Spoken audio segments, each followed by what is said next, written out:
Well, welcome everybody, and welcome to the Edmonton crowd. I think we've got the technology sorted out, and if we don't, can somebody chat or tell us if you can't hear or you can't see and those sorts of things. But thank you for being here. My name is Deborah Marshall. I'm a professor at the University of Calgary, and I have the pleasure of introducing Dr. Verity Watson, who is visiting us from the far north in Aberdeen, Scotland, which is very close to the North Sea, as I discovered when we were there on sabbatical, and is quite cold often. Not as cold as here. Not as cold as here.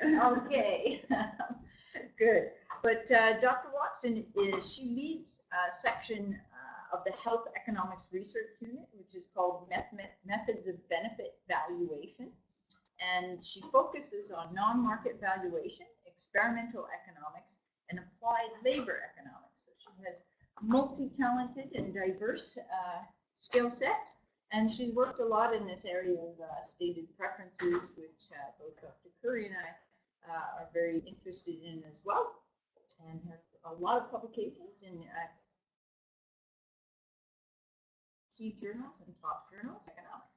And so what she's going to do today is talk to us about survey mode effects on the general public's elicited preferences.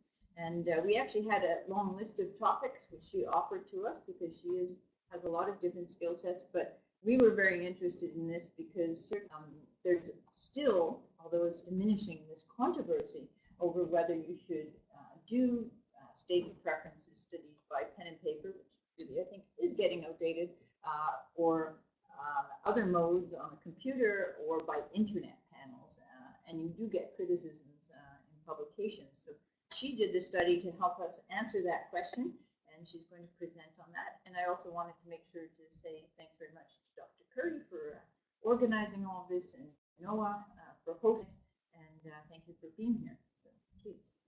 Thank you, Deborah. As Deborah said, this is a study that compares survey mode effects, and our motivation for doing this was really this criticisms that you might get if you use online panels instead of face-to-face or pen and paper postal survey.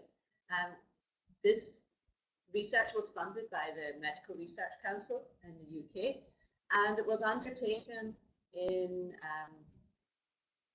2014 or so. We've been finished for a while, and we got busy with other things, and actually this is the first time I presented this work in a seminar setting, so I'm really looking forward to hearing people's comments. But the paper, or where we are, we've got the results are where we think quite final, but we're certainly open to comments, and we could revisit the analysis once we can get some fresh perspective on this. So if I just get, I wanted to say it's joint work with Terry Porteous, Tim Bolt, and Mandy Ryan. Terry and Mandy are both at the Health Economics Research Unit in Aberdeen. Terry is a pharmacist by training, and she's done a lot of work around eliciting public preferences for primary care type things. So you'll see that we focus on primary care because we wanted something relevant to the entire general public. And Tim Bolt is a health economist who's he's from England. He did his master's in Scotland on the same course as me, but he now lives in Japan. So and Mandy Ryan is the director of the Health Economics Research Unit. So what I'm going to present is a very quick overview of the mode comparison and preference eliciting literature. I'm not going to talk about the many, many studies that have been done comparing modes if you want to do an attitude study or a satisfaction study or any other type of study. I really want to focus on the preference elicitation stuff. There's not an awful lot there in health, and I'll give a quick summary of the environmental economics literature. And then I'll describe our study design. It's a fairly straightforward design. I'm a big fan of between sample, split sample studies to test things. So it's one of those. And then I'll go on to the results of the mode comparison. And I hope to provide enough detail for you to follow the study, but there's quite a lot of results, so I kind of want to get to the results. We do quite a, we think, comprehensive comparison So we compare the modes for the respondents' characteristics. We compare the elicited preferences. So if you use two different modes, would you end up drawing different conclusions? And then we also take a look at the data quality. So that if we do find differences, we might feel more confident with one mode over another, because we don't have any real world or revealed preference data to compare it to. So in the stated preference, if we find differences in willingness to pay, we can't say which one is the correct one, so we try to use the data quality to try and maybe provide some evidence. Okay. So we think that this is an important topic because as health economists, we use surveys quite a lot. There's a lot of data preference research. There are other surveys that go on, and there's other different ways of collecting data. So as health economists, we're using surveys quite a lot. And I think it would be fair to say, if we took back over the literature, that mail or postal surveys have dominated, usually sent to a random sample of the population. And I want to really emphasize this because this is something that changes when you go online. The UK might be slightly different from Canada. I asked about this. It has dominated, but I think it's really fair to say that it's expensive to do a postal survey because usually we're looking at about a 20% response rate. So that's a lot of surveys you have to send out that you won't get back. And with reminders and stuff, it seems to be simpler to go online. And researchers are moving in that direction and have been increasingly so since we started this study. And I would say that if we're looking at a snapshot of data collection today, that online would be the dominant mode. Before I came here this week, I was in Vancouver for 2 weeks and speaking with data preference researchers there, and they're all doing online. And online surveys can be great. They can offer a lot of benefits. They have a lower cost per respondent. You contract an online survey with a survey provider. They have a panel of people who have signed up to complete surveys, and usually will complete surveys in exchange for some small rewards. Generally accumulate points for the surveys and then can cash in those points for gifts or different products. So the amount that they earn per survey can seem quite low, and they seem to be motivated to do this on the accumulation of points over several surveys. So you only pay, what can be quite appealing as a researcher, you're only paying for the responses you get back.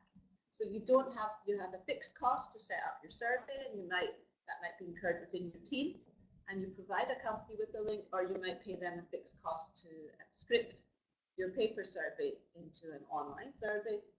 But you only pay for the data that you get back. So it's kind of appealing. There's another part of the process where you save money. If you're doing this online, the data is captured by the computer. It's already in a spreadsheet. You don't have to undertake data entry. And that, of course, data entry has a cost of the person who's carrying it out, and also needs to be checked and cleaned. And there's always a scope for that. Online surveys is much faster data collection. And that comes in as a bit strange to get used to. And when I started in this field, I'd spent months making my survey, get it all printed, get all the mail out packs and all in a big box, and you feel excited your survey is going out into the field, and know that in about a week to 10 days you'll send a postcard to everyone, and then in 3 weeks you'll send another survey out to the non-respondents, and then you give it another month or so, and perhaps someone's doing the data collection as the survey's come in, but you've got a good couple of months. So you've been working frantically to get the survey done, and then bit of a breather.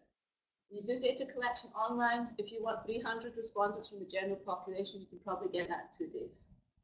So suddenly your data's there and you've got all the analysis to do. So it's a very different process. I'll speak about how we deal with this, because this is a bit of a problem for a mode comparison study. And then, well, you're on the computer, so you have all the flexibility that a computer-based survey brings you that you just don't have on paper. So you can have multimedia elements. You can have lots of pictures that might be very expensive to print colour for a survey and to have the resolution. You don't need to think about that. You can have videos, you can have sound. I know that that's something that Stated Preference is moving towards, is the inclusion of videos that provide the information that you might need in the background rather than providing lots of text. And you can have a lot of complex skipping. So if someone answers no to question 3, you could skip them to question 8 and they won't notice it. Whereas if you do this on paper, they've got to flip.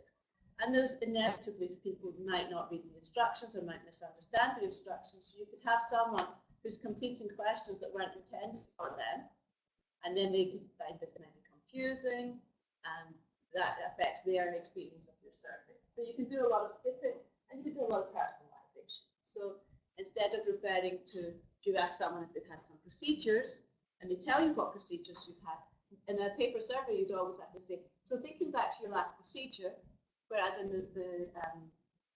an online survey, you can pick out the label that they refer to. So there's a lot that you can do to make the survey easier for people. But modes can affect who responds. I've talked about this already. These, at least in the UK, when we're doing an online survey, we're going to a panel of people who've signed up. And when I started this work, my hunch was that these people are different from the general population. So they've signed up and agreed to do surveys very often and in exchange for very little money. I find them a bit unusual. But on the other hand, we've always known with a mail survey, or not everyone sends them back. So they're already got some selection of the mail survey. Or with CAPI, not everyone's in when the interviewer knocks on the door, or they say no. So does this really matter that they've signed up to a panel? Are they so different? And this is something was a big part of this project. We tried to really look at this. We've got quite rich data, and we compare respondents on a lot more variables than other studies have. The most could affect how people respond.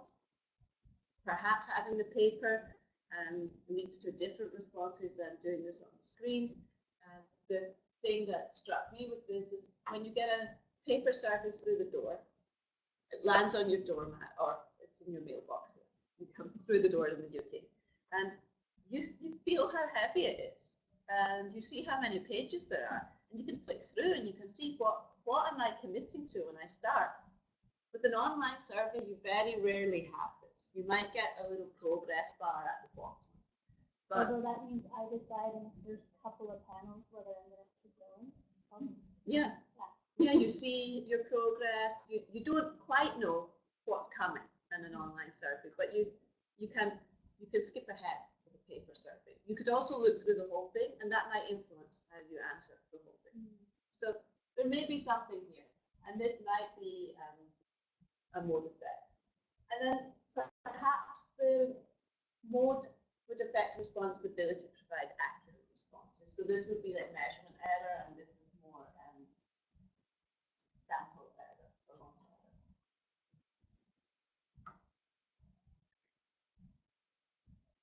But when we do face-to-face surveys or mail surveys, we're doing this for the general population. So this is not talking about patient samples here.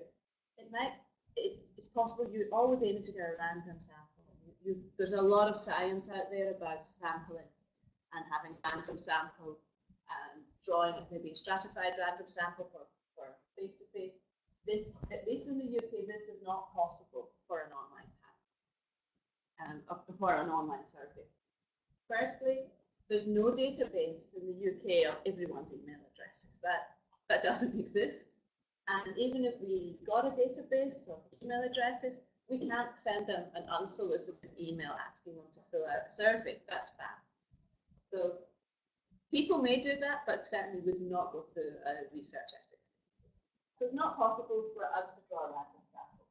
And that's why we rely on internet panels.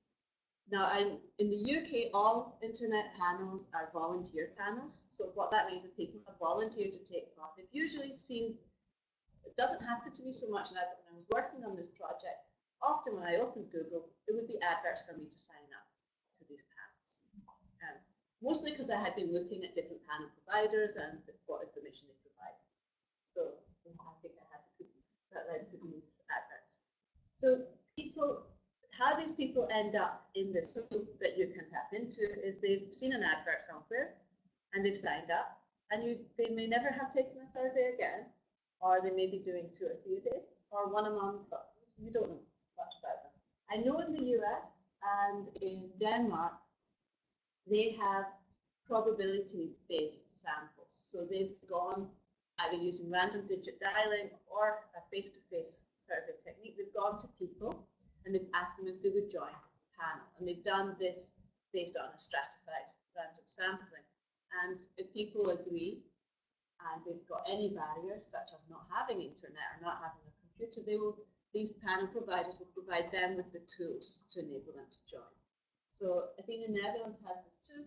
So usually what they get is a web-enabled television, and they fill the surveys out through that. So that some countries have the possibility to have a random sample. This I may be laboring this point, but I think it's important because if you don't have a random sample, you can't calculate a response rate, and that can be a sticking point in survey and when you submit your paper to journals. But I do think there are possibilities to report some sort of rate, and I'll come on to that. In this study, we actually compare more than one panel because different panels have different rules about how respondents should behave, and all panels manage their respondents. So, and the respondents are aware of this. So, for instance, if you had an attitude survey and you've got many statements and you were to agree or disagree, if you go all the way down, strongly agree with everything, then they would take a close look at your responses. They call this flatlining or straightlining, or they call people who go to fast speedsters. If you went along on a diagonal to the middle and came back, you'd be in trouble, or if you ping pong. So they look for patterns where they think it signals that people are just getting through that survey as fast as they can to collect the reward, but not providing thoughtful answers. And then I would be surprised that anyone who answers a survey in an internet panel is their first survey. So are we hiring professional survey takers here? And perhaps we are, but is this a problem? If their preferences are different from the general population and they're motivated to put some care and attention into thinking about your problem, maybe it's not a big deal for the professional survey takers. And I don't have an answer to this. I think that might be personal taste of the researcher. At first I thought it was a problem, but speaking with people more and more, I can see that many people don't see this as a problem. So what do we do in this study? This is a population survey for healthcare preferences. We were very conscious we wanted to do general population because otherwise you could be going to an internet panel and looking for subsets of people. And you can do this if you're looking for people who have rheumatoid arthritis. There will be panels that specialize in gathering those patients together. But that wasn't what we wanted to do for this specific study. So we wanted to have a survey where we didn't have many exclusion criteria before people could select in, and that influenced our choice of the good that we're valuing. So but we wanted to do a study where we cared about the answers as well. So we look at pharmacy care. So there's a large program of research in Aberdeen looking at primary care and self-management. So in this study we look at the general population's preferences for managing a minor ailment. It's a cold or flu symptom, and within a pharmacy. So we're interested. Applied questions interested in what features of a pharmacy drive pharmacy use. As I said, we have a between sample design with 3 modes. We have 2 internet panels. For the reasons I gave, also there can be quite a diverse costs to different internet panels. So we kind of wanted to see if you get what you pay for. We have a postal survey of the general population. We have a computer-assisted personal interview. And we compare first the responses, socioeconomics, characteristics, quite a broad set of those compared to other studies. We have one question about social attitude. We wanted to get a broader sense of these people. We wanted to really see if they were the same, and we tried to use a lot of characteristics. So we asked people if they think that it's someone's duty to vote as a kind of measure of the importance of contributing to society. And we picked that because we think that perhaps different attitudes to society might affect preferences in a healthcare setting. And we have some other health relevant characteristics. We elicit willingness to pay using a discrete choice experiment. Why a DCE? Well, that's what we do. So we were interested in responses to discrete choice experiments particularly. And we look at response rates. And this was very important to me. I think that response rates can be a good proxy for respondent bias or non-response bias. And it's very hard to detect that because you never know anything about the people who don't answer your survey. And we look at data quality. So what do we know from the existing literature? There are, in health, there are 3 studies that compare an internet survey with in-person interviews. The first one is a study from Australia, and they use a time trade-off task. So that's actually the only one that's not a discrete choice experiment. And they have student respondents, so they're not going to an internet panel. They have student cohort at the medical school and the university, and they randomize them either to an in-person interview for a TTO or an online TTO. And they find that when they do their TTO task online, they have higher variability in their preferences that they elicit, and they get more extreme responses. So perhaps having the interviewer there helps people with that TTO task. Or being online, people are less engaged with the task than they want to. Or they're trying to please the interviewer Yes. and don't express much. That can be true as well, yeah.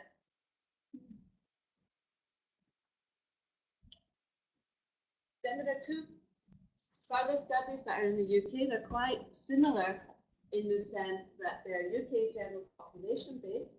They use internet panels and they have a DCE task.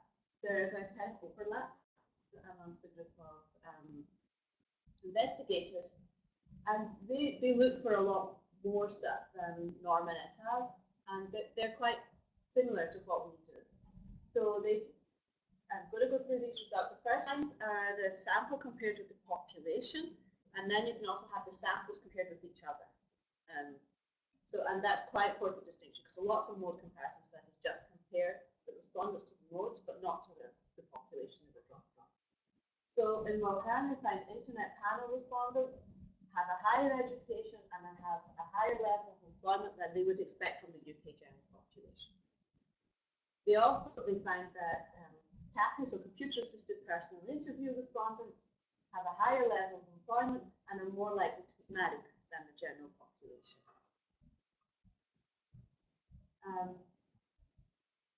They find, comparing the internet panel with the CAPI, that the internet panel have lower health. And this is an interesting result. We found this too, and I have a kind of idea about this. I think it's a robust result. So over many studies, the internet panel respondents seem to have lower self-assessed health. So some of their variables are also measured. They find no difference in preferences across the studies. This is for the weights for an EQ5D5L. And they find the internet responses are faster. And that may not mean less thoughtfulness. It may just mean it's quicker to read on the internet than it is to have an interviewer that will interact. Donna Rowland and others, again, they've got a very similar study setup. In this case, they're eliciting social preferences for end-of-life care. They have quite a bit of work in this area, so they look at things like burden of illness and end-of-life care and whether people value QALYs gained the same when they're at the end of life than in the middle of life. The program will work under that department. They find that internet panel respondents are younger. We might expect that. Maybe your older people are online. In this case, they have lower employment than the general population. So those are results going in different directions. They're more retired. They have poorer health than the population. So again, this health is coming through. They find that the CAPI respondents are older and are more retired than the general population. And in this case, they find differences in preferences across the two groups. But can't say which are more accurate. Then there's one further study came out just last year in value and health. It's conducted in the Netherlands. It's a discrete choice experiment task, and it's with panel members. And they have a slightly different study design in that they're comparing the internet with paper questionnaire this time. The other three were CAPI. They draw the whole sample from an internet panel, and then they invite half of them to an internet survey, and they invite the other half to consent to a paper survey. And if they don't consent to a paper survey, they also get the internet survey. I have a little bit of issues with the randomization because there's a set selection. There's a little group of self-selected into the internet. So what they would argue here is that there's controlling for the different composition of the sample. That's something we don't do, and maybe at the end I'll explain why I think our way is more true, what we would receive as researchers. Because we'd never compare modes, we just go with one, and we get the sampling frame and everything that goes with that one. They don't find differences in characteristics across modes. May not be surprising because they've already got the characteristics pulled from that self-selected internet panel group. They don't compare the characteristics with the general population. They find a few differences in willingness to pay, not much. The internet's faster than the paper questionnaire. But they had a test of monotonicity, so they had a dominant option. So in the discrete choice experiment, one bundle was better than the other, and the paper questionnaire did better. So they have some interesting stuff. They're one of the only other ones that has a data quality measure in there. And if I can summarize, it's probably about 15 papers in environmental economics. I'm trying to pull them all together. They do find differences across modes in respondent characteristics. Generally, internet panel respondents are younger and better educated, but less affluent than male or computer-assisted personal interview respondents. Very few studies compare the respondents to the general population. If they do, male respondents are usually older and better educated. I think we all often find, and I think we all know this when we do data preference research, it can be a bit complicated, and we already suspect we're getting people with a slightly higher level of education. Male respondents being older, or postal respondents being older, possibly something that I've seen in a lot of my studies, that I have too many people from the retired population, perhaps they have time or inclination to take part in my surveys, and the internet panel are younger.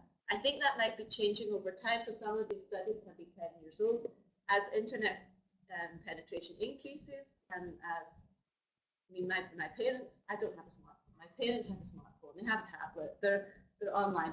We've done recent studies with older men. We had very few problems getting a representative sample, so I think that as devices become more user-friendly as well, it's not about having a large PC at home. If you've got a tablet, you can be online.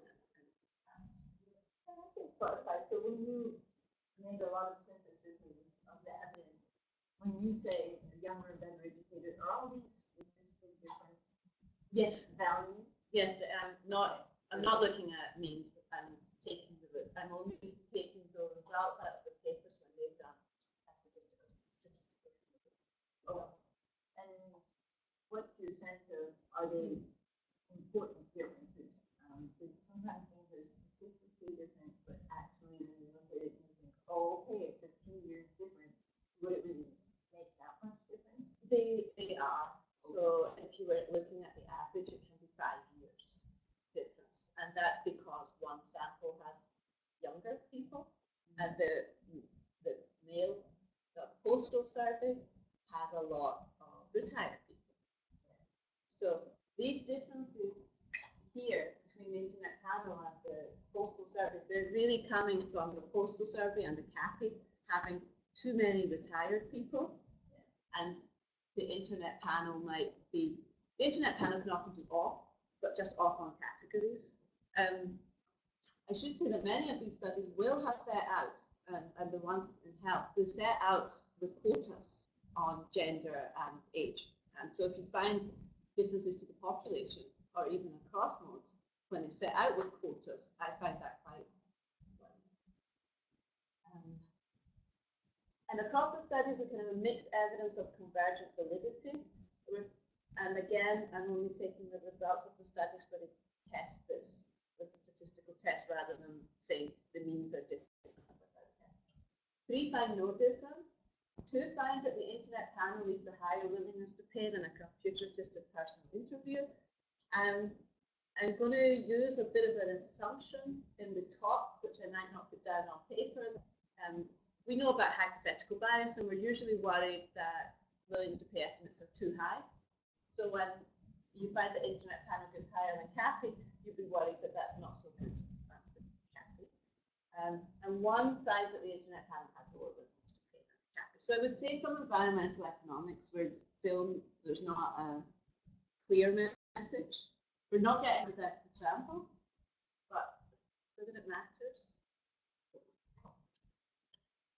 Okay, so what do? We have these 3 survey modes: the internet panel, the postal survey, and the CAPI, computer-assisted personal interview.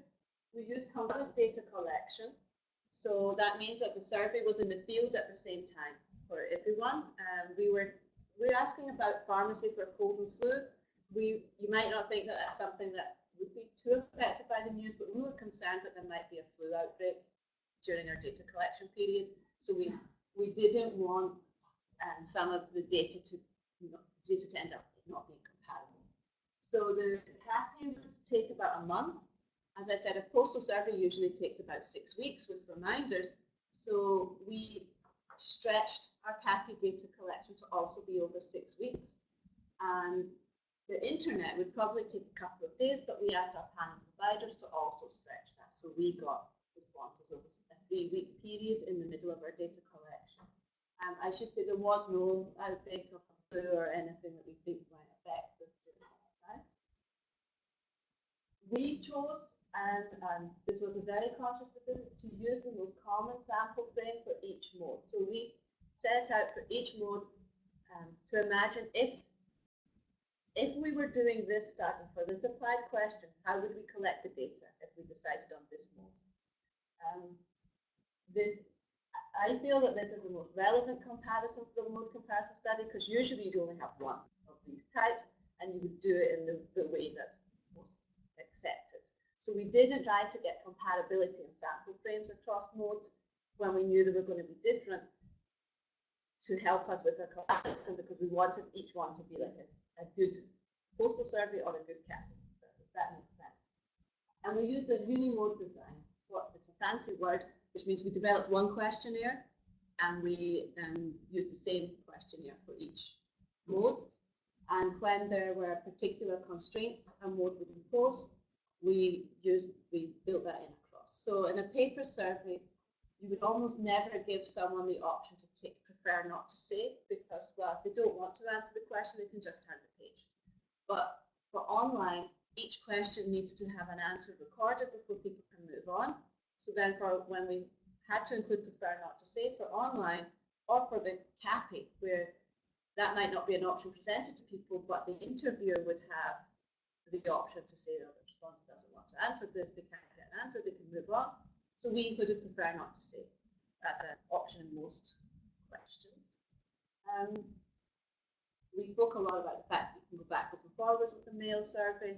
We didn't introduce that to the online, it would have been just too complicated. I still technically wasn't. So we tried as much as possible to have the questions being similar to each other across the course. The internet panel, we compared 2 volunteer internet panels. We had piloting, The results I'm going to present are the results of the main study. So we recruited 1,000 people in each panel. So what I should say is we have very large sample sizes here compared to a lot of the literature. And to follow the standards for, if I were to do an internet panel survey to elicit preferences for pharmacies, I would have a quota on age, gender, and the region of the UK. So we included this, and we sent 2 reminder emails, which was a standard approach for the internet panel and providers. For the postal survey, we draw our sample from the UK postcode address file. This is standard practice for UK postal surveys. This is a file that the post office holds, and it records that people get on average less than 5 pieces of mail a day. With the idea being, if you're getting 5 pieces of mail per day on average, then you're likely to be a small business. So that's how they distinguish between addresses that are residential or business. This does not come with a name associated with the address, and it's not possible nowadays to match that back to the voter roll, because a lot of people opt out of the electoral roll. So maybe 15 to 20 years ago, you just used the electoral roll to get your sample, but there's a lot of opt-out for that now. It's time to do it for a postal survey. So you address the survey to the occupier, and you ask them to have the person in the household whose birthday falls next. We sent 1,000 for the pilot, and we got a good sense of the response rate, about 70%. So we sent 6,669 for the main study, with the aim of getting 1,000 respondents. It was stratified by area and a geodemographic identifier for the area, and they got 1 reminder at 3 weeks.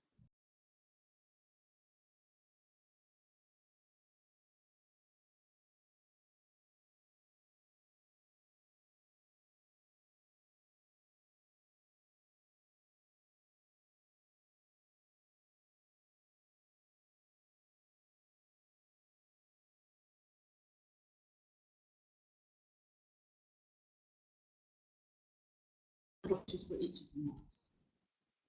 It was a discrete choice experiment about pharmacies, so we have these attributes at levels. So we describe a pharmacy by its location. At the local shops, a shopping centre, supermarket, a doctor's surgery. Whether they're likely to find a parking space, no, unlikely, probably, or definitely. Time until you could deal with your symptoms. It was a cold or flu, so it could range from 5 hours to 2 days. Who you would see if you went to the pharmacy, would you be served by a pharmacist, a trained medicine counter assistant, or an untrained medicine counter assistant? Would that person be not friendly and approachable, or friendly and approachable? Would you be asked questions about your symptom and your general health, yes or no? And after speaking with them, would you better understand your symptoms and feel like you know the best thing to do to manage them, or you don't better understand your symptoms? We picked these attributes based on literature review of qualitative studies about the characteristics of pharmacies that are most important to people, and we have a cost attribute which ranged from £2.50 to £25. And this is an example of the choice task that was included in the discrete choice experiment. We drew the choice, there was 48 choice tasks in total, so we have quite a lot of attributes. We have a D for design, and I can speak about this if there's any more interested at the end. And we block these into 6 groups of 8 choices. So each respondent got 8 choices, but there were 6 different versions of those 8 choices. Okay. So the results. Well, I said I wanted to go fast to get to this part. This happens.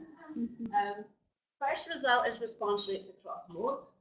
We calculate the response or participation using the American Association for Public Opinion Research methods for calculating response rate. So you can see there's a huge difference in the response rates if you look in the bottom row, ranging from 27% in the computer assisted personal interview to 4% for the internet panel. So I've not mentioned who the internet panel providers are, but IN stands for Ipsos Mori and RN stands for Research Now. Research Now having the following response rate. They did not have a good management of the emails that they sent out. When they weren't hitting their quotas, they just flooded people with emails. I should also say Ipsos Mori managed the whole process for us. So they were running the cafe, the postal, and one of the panels, and they were monitoring what the research analysts were doing.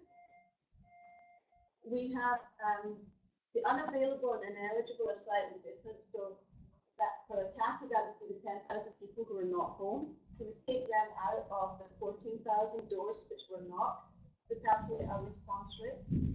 The 150 for the postal would be returned undeliverable or ineligible. Would be that wasn't a residential, so would be some reason for taking them out of the 6,000. And the 550 and the 1,473 are emails which bounce, or people who start to take the internet survey but the quota is full. So some of these are people who may have chosen to take part, but the quota is full. But we take them out of the total administered and calculate the response rate. Yes. Something on this, because we've had this experience before as well. And my question is, were you able to readily obtain actually that number, 26,078, on the research now one, for total administered? Because one of our experiences, and we learned from this, is that they don't actually track how many they send out. We just keep sending them until they got a response. So did you arrange that in advance? Yeah. So Ipsos Mori were fantastic to partner with for this research, and it wouldn't have been I think it's a successful study without them, because they actually wanted to know the answers to this as well. And they were monitoring what research analysts did. So getting this 8,000 or the 26, this is not standard, and you usually would have to negotiate with a panel provider to get this. They wouldn't be happy. They wouldn't want to do it because they don't want you to know how the response rate is.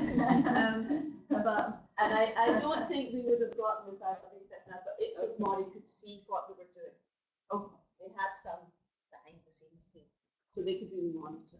And we had a lot of buy-in from Ipsos Mori that they were willing to tell us this, even if it didn't make them look good, because they were interested in the result. And they were being paid for this.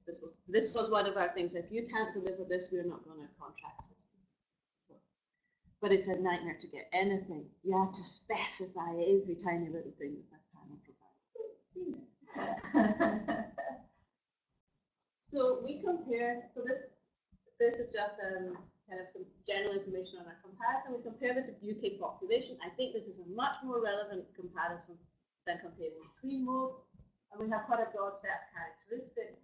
We have some more characteristics for which we don't have UK population data. It's in the paper, but I'm not reported. So from the UK census, we know the composition of the population in terms of age, gender, education, employment, self-assessed health, and the limitations on activities of daily living. We ask the questions in our survey exactly as they're framed in the census, so we don't introduce any measurement error from different questions. And we collect the data a few years later than the census, so we're not 8 years away from the census, we're 2 or 3. We ask income. We use the question that's in the Family Resources Survey for the UK population, and we take the data from 2013. We ask about internet access. We use a question as close as we can to the Eurostat survey on information and communications technology usage. We take the UK data from the Eurostat survey for 2012 as comparison, and the voting attitude question comes from the British Social Attitude Survey, and we use the 2012 data for that. So the yellow are statistically significant differences. We have many variables here, and we have many modes, and so we adjust for multiple hypothesis testing. So these would be, if we just did this as one-offs, they're much more significant, so we're stuck on ourselves. And it's hard to know whether it's better to read down a column or across. If we're reading down the column, we see that the postal survey is statistically significantly different from the population on every characteristic. Or if we're reading across, every mode is statistically significantly different from the population in terms of age. But if I try to, the table that really presents the average characteristics for all of these was huge and unwieldy, so I thought I'd just go with the differences. The cafe, they are older. than the general population. Their employment is they're less likely to report being employed either full-time or part-time. So that means they're more likely to be retired or a student or a homemaker. They have lower self-assessed health. So this is a very standard census question to ask people to range from very good to very bad.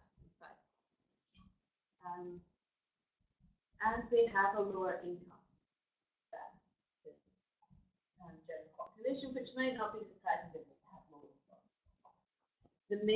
The postal survey is older, has a higher proportion of females,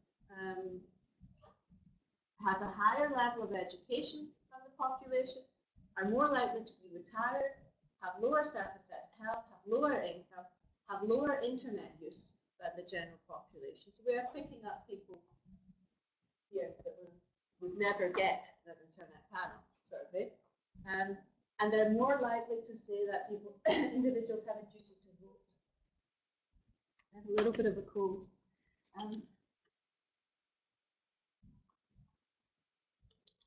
The internet panels have a funny thing on age. So this wouldn't come out if we look at the average age, because they're more likely to be in the age group 30 to 34 or the age group 60 to 64. So I suspect it's one of those, because of the categories we've used, we find this difference, but if we used a mean or something, we wouldn't.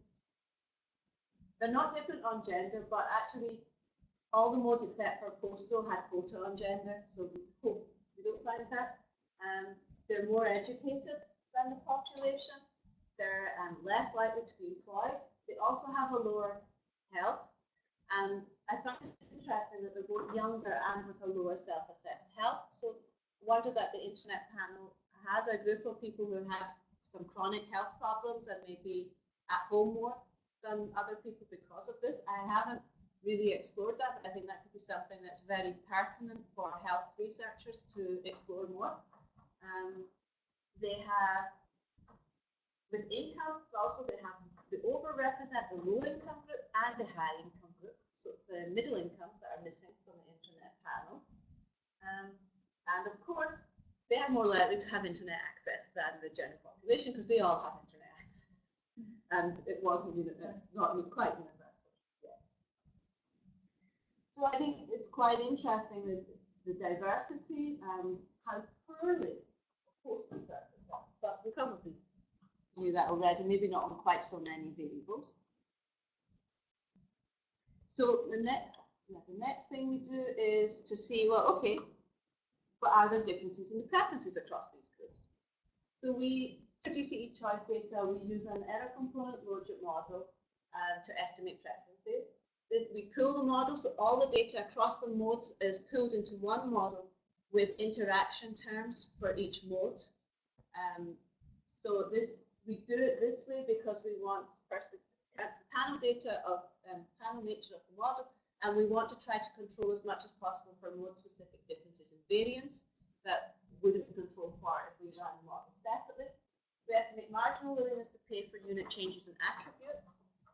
And I'm not going to report these results, I'm going to report the results from the final bullet point. We test if a difference in the marginal willingness to pay across a pair of modes is statistically significantly different from zero.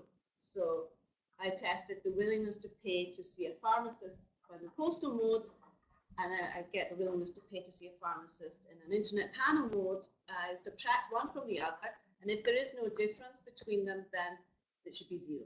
So we're looking for a difference in preferences would be indicated by a statistically significant difference from zero. And again, we adjust for the multiple hypothesis testing. Okay, actually I do put that. This is a bit unwieldy, I'm going to boil this down. If we look, this is the CAPI, and then these are the ratios between so the first column is the CAPI, and then the next three are the ratios between the CAPI and the postal, the Ipsos Mori and the research now panel. And what I'm looking for is like overall, the CAPI is lower than the male. So this 87.3 says that if you look at over all of the willingness to pay, they're about 87% of the willingness to pay for the male. There's not a lot of very informative here. All I wanted to show is if they're uniformly higher or lower. So we can see that they're much, 156 and the 128 shows that the CAPI is higher than the internet panel, and sometimes 150% of the value of the internet panel. So there are differences. This doesn't show whether it's statistically significant or not, but this does. So NS means not statistically significant, and the asterisk is at 10. 1 is 10, 2 is 5, and 3 is 1% level. Statistical significance, adjusted for multiple hypothesis testing. And again, there's a lot going on here. If we look across, so we have the first two are the location. These are relative to the local shops, and doctor doesn't see, you don't see this here because there's not a willingness to pay in any mode. So in some way that's not.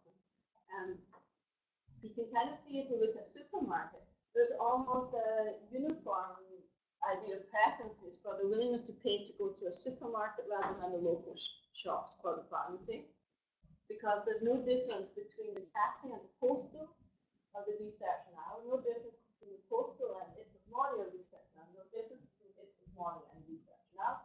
The only difference is between the CAPI and the Ipsos Mori. And again, if we look at whether you're asked questions or not, the value placed on that is again pretty consistent across all the modes.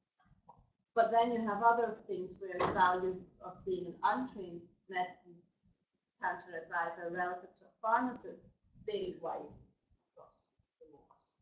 Can I just ask a clarifying question? Yes. These are all controlled for the differences in the population characteristics? No, we don't do this. I thought I'd come back to this at the end. We make a conscious decision not to, because each of these is what you would get if you did that study as a study, and you would never control. And a few studies reweight to look like the general population, so you would never have that control. So we're setting up kind of, these are the differences you could get if I did one study and you were down the corridor and we weren't speaking to each other and you did a different study. I guess what I was thinking would be interesting to know if I did control and weight for population characteristics, if I could get something similar regardless of the type of study that I did. So for this, I can't say because we haven't done that. But you have the data to do that, right? Yes, but it's not terribly clear exactly how one would do that. If you look at reweighting, people reweight on one or two characteristics. So they might take age and education. Well, we've got differences on a whole bunch of things. If I reweight on age and education, do I make it worse on income?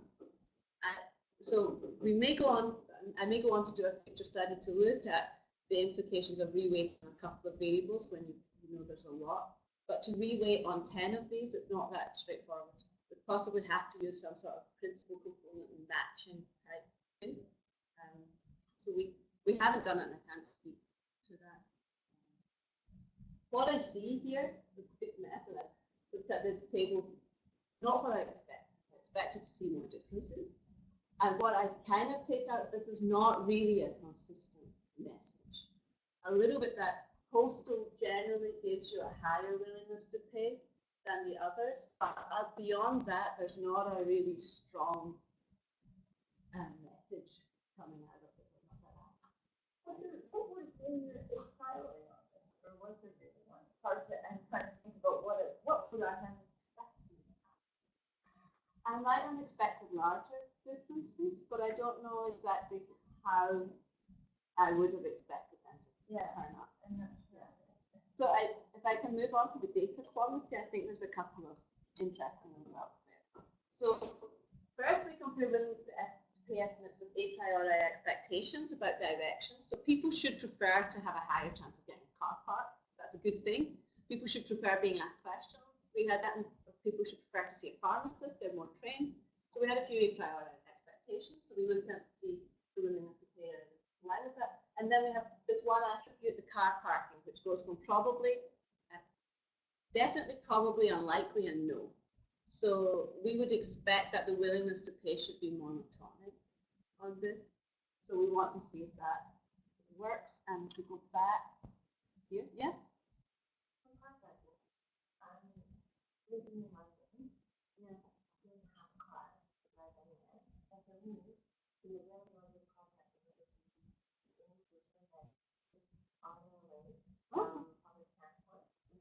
relatively low, Mhm. and therefore inaccessible. Mhm. So I would actually probably prefer a place where there's no car park because it's going to be on the high street. Okay. And So we had sometimes there might be people without a car who would be indifferent, but not that they would have a reverse. So all modes pass the first test. All modes are in line with expectations for the direction, but the ipsis mori mode fails one to listen. So people have a lower willingness to pay if you've probably got a car park, definitely, and a lower willingness to pay if you've got an unlikely car park space rather than definitely. But with no car parking, it's lower than definitely, but it's not. It's less negative than unlikely. So we see this in our data quality as a bad sign, but I take your point. That's a good point that there may be some other dynamics going on there. So again, that's the result. And then we kind of look at this idea of social exchange theory. Why do people respond? There's a cost of response and there's a benefit of response. So we approximate the cost of response by response time and compare that across modes, and the benefit by asking people how likely the perceived consequentiality of their responses, how likely do they think that their answers to this survey would change policy. We find what we would expect, much faster response times for the online relative to the face-to-face of postal. No differences between face-to-face and postal. That's in line with all other studies. And we find differences in the consequentiality. And I find it quite interesting that people find the internet panels and the capping more consequential. They're more likely to think that the answer is going to change policy than the postal survey. So if we were using that as a test of which is the best, the postal would fail. And then we asked them about whether they attended to all the attributes. And this is our final test of data quality, the final results slide. So you get through your DCE, and then you basically asked, did you consider all of the features of the in the DCE task when you're making the job? So 50% of people in the postal did not consider all, compared to 25% in the online or 35% in the CAP. So again, on this, the postal will go worse. I have some skepticism about the results for the internet panel because these people know they're being managed and they may interpret this question as a way to manage them out of the panel. Then we ask them which attributes to pay attention to. If they did not consider all, which ones did they not consider? And I just want you to look at the last row here, because this is the cost attribute. This is the one where you're using space to be the denominator of willingness to pay. Of the people who did not consider all attributes, 23% in the CAP and 20% in the mail did not consider the cost. So it's really not possible to estimate willingness to pay for those guys, compared to 10% and 11%. So whilst this I think is too low, I might have some confidence in the relative numbers here, potentially. But I find it hard to say that I don't trust some questions but trust others when you're asking people like that. I put a little less weight on this piece of evidence about data quality because in the meantime we've done a lot of work about attribute non-attendance and it may be a bit questionable how informative this is. So if I come to a conclusion, not an exciting conclusion from one perspective, no mode dominates all others. The CAPI is better than or equal to all others for the response rate, representativeness, the theoretical validity, so preferences in line with expectations, and response time.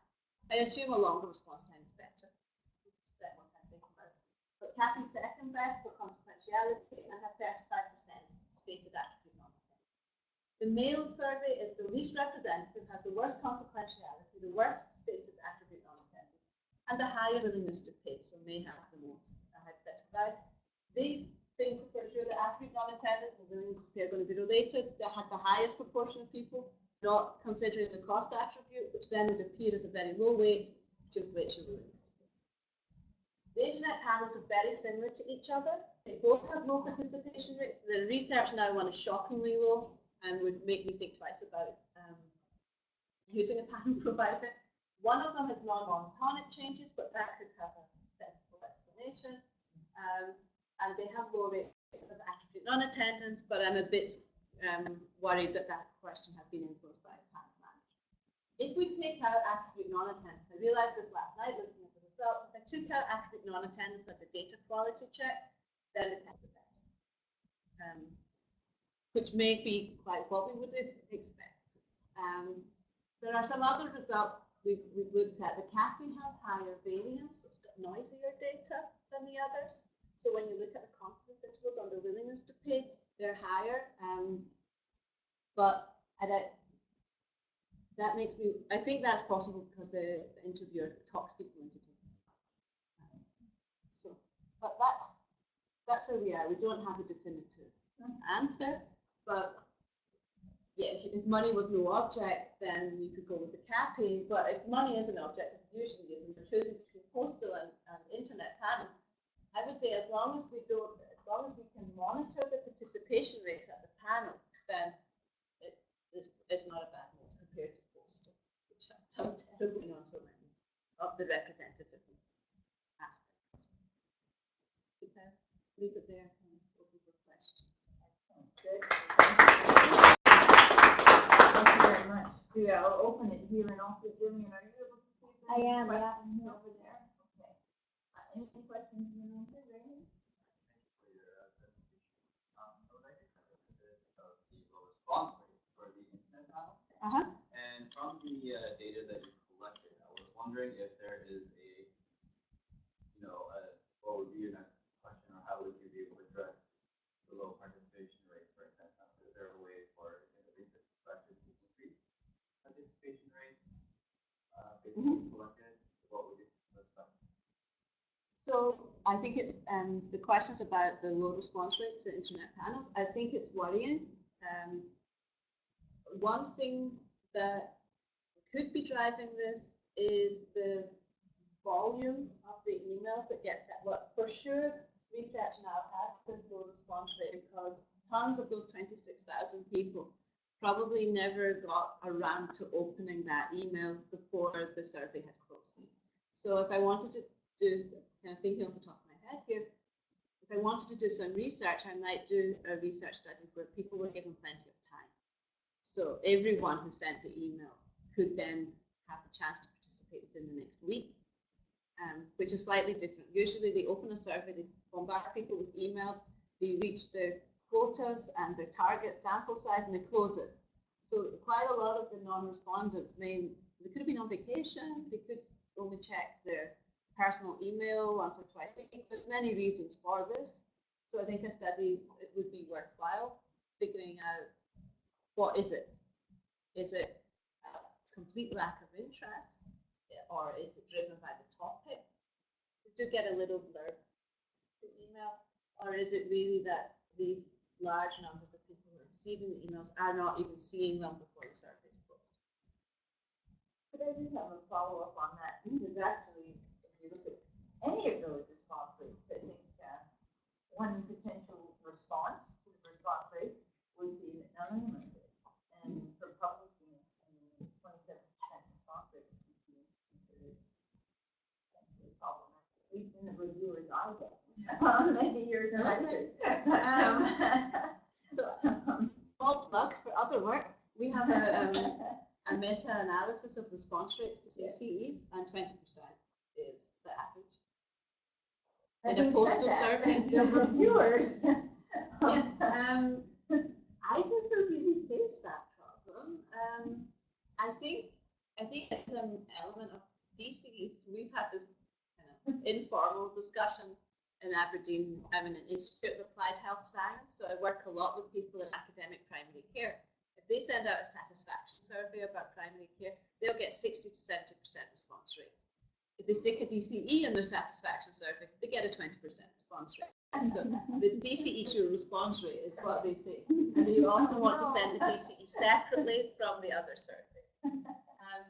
So I would say that the 17 is very much in line with what I would expect, and 27 looks quite favorable based on my experience of choice experiments. But I realize this is low compared to other surveys, and with something that we're getting less than a third of people always have to be worried about non-response. And that's why in my talk, I've put much more emphasis on the representativeness of the samples, because I actually think that's the key result. That we don't find a difference in preferences, but we should still be worried about, if we want it from a kind of social justice perspective, if we're using these results to make policy changes, 4% of the people who were approached answered. We wouldn't make changes using 4% of the population and other aspects. So I think that's where maybe we need to try to work more on getting the response rates up. So trying to think again how to solve the non-response even. Could you look at across which populations were covered to make sure that you're getting different groups of people? I understand that you have 10 variables, that's a lot of variables.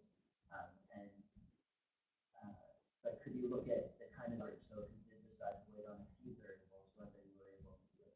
The other thing I was thinking is, could you determine which of those variables are important to determine the willingness to pay by including them in a regression? And say which of these variables, do we need all of these variables to control for the differences between these? Or can we do that with gender, age, and the 4 variables that we normally look at? So just kind of thinking about how the regression might help. And then I see your point. That's they've got a lot of variables that are different, but some of them might be more meaningful than others. So we haven't done that work. It was part of the work that we planned, but it's a massive amount of data. So we've gotten a bit bogged down in exactly how one might do that at all. The other thing one could do is a multi-mode study. So I think that the panels are picking up certain groups better than other groups. So another thing might be taking all of them, but taking the parts that they're doing best from all of them. So the male survey, we get retirees really well. They do really well on that. They're not doing so well on people with a job.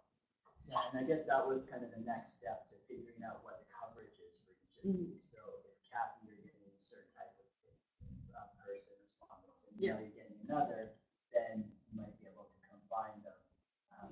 How to use that regression to determine which the important variables to combine. I think this is a great idea, and it's something we had planned to do. I don't know if we'll ever do it, but it's something that we've had in mind. And I think to look at the codependency of the distribution of these variables in the population would be the one thing, and then see which of them are really the most important to reweight on. So I really worry if we reweighted on self-set health, that would make things really bad on something else. And that I think is an interesting piece of work. Anyway, but then if we were to then look at how the characteristics interact with the preferences, that's going to be something that would be very study specific. And we've got something for this study, but that might not hold for other studies.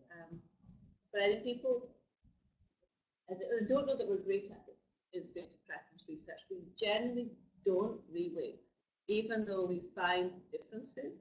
And if we do, gender and education.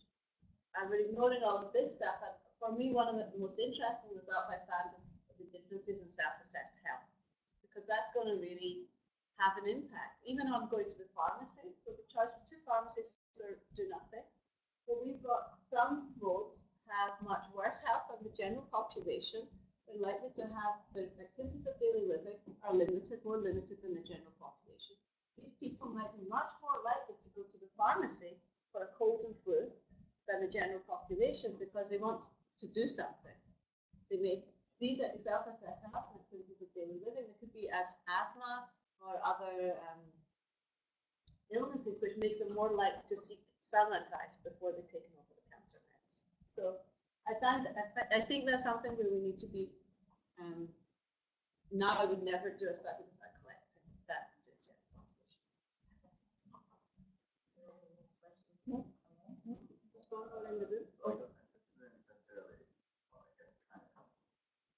In the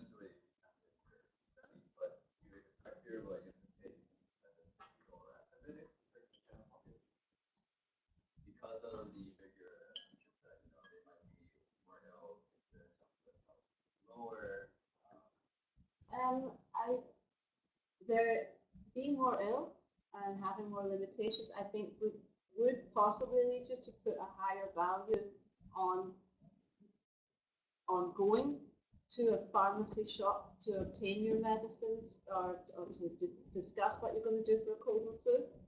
And it may also lead you to value the features differently. So you may really value speaking to a pharmacist or to trained, because if you've got a health condition and you're already on medication, you may be concerned with interactions between even a simple over-the-counter medicine. Or if you're already on pain medication, you probably don't want to buy a cold and flu remedy that also has painkillers in it. And that can be hard to tell from the packaging sometimes. So you may value that professional advice more. So, but I have not dug into that data. There's so many things you could dig with the data and form modes, and there's a lot to get your head around. At the same time, people are recommended to employees and have lower income, they might have less ability. Yes, so there can be, yeah, and that's what makes it hard. If you were to do a split sample study, do I dichotomize the 5 categories of health, or do I use the income bands, or combine them together? So I hope it's a plan, an ambition, to get a sense of how the distribution of each of these variables depends on each other, and some sort of mapping of that distribution, to then understand if we're doing split samples, if we're split sampling on self-assessed health, what does that mean for the others? Okay, I think, Yeah, just one last question. I guess this one last short question. People's preference for which type of mode that they get. Because I like this idea that you're setting up the study as just, you're doing it as if you were doing one mode. But it would be, I guess, just thinking of future studies that might follow the same sort of design.